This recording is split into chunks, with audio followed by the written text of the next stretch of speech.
എല്ലാവർക്കും മലപ്പുറം സ്റ്റോറീസിലേക്ക് സ്വാഗതം. ഇന്ന് ഞാൻ നിങ്ങളോട് ഒരു ഗൗരവമുള്ള വിഷയത്തെക്കുറിച്ചാണ് സംസാരിക്കുന്നത്.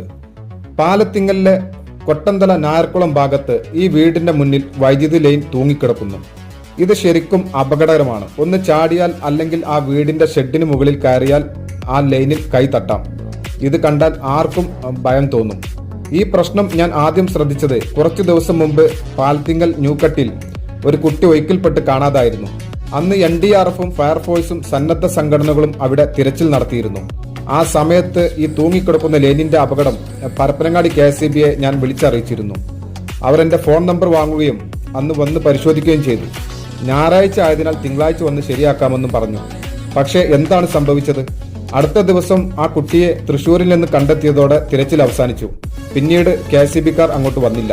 ആ ലൈൻ അവിടെ തൂങ്ങിക്കിടക്കുകയാണ്.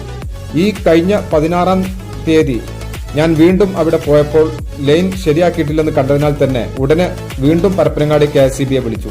പോസ്റ്റിന്റെ നമ്പറും വീട്ടുകാരുടെ ഫോൺ നമ്പറും തുടങ്ങി എല്ലാ വിവരങ്ങളും നൽകി. എന്നിട്ടും ഇന്ന് ഞാൻ അവിടെയുള്ള ഒരു സുഹൃത്തിനെ വിളിച്ചപ്പോൾ ലൈൻ ഇപ്പോഴും തൂങ്ങിക്കിടക്കുകയാണ് എന്നാണ് പറഞ്ഞത്. ഇന്ന് കുറച്ചു മുമ്പ് ഞാൻ KSEB-ക്ക് വീണ്ടും ഫോൺ വിളിച്ച് എന്റെ നമ്പറും പേരൊക്കെ കൊടുത്ത് ഈ കാര്യം വീണ്ടും ധരിപ്പിച്ചിട്ടുണ്ട്. കൊല്ലത്ത് ആ കുട്ടി മരിച്ച സംഭവം ഒക്കെ അവരെ ധരിപ്പിച്ചിട്ടുണ്ട്. ഏതായാലും ഇന്നെങ്കിലും വന്ന് അവരത് ശരിയാക്കും എന്ന് പ്രതീക്ഷിക്കുന്നു.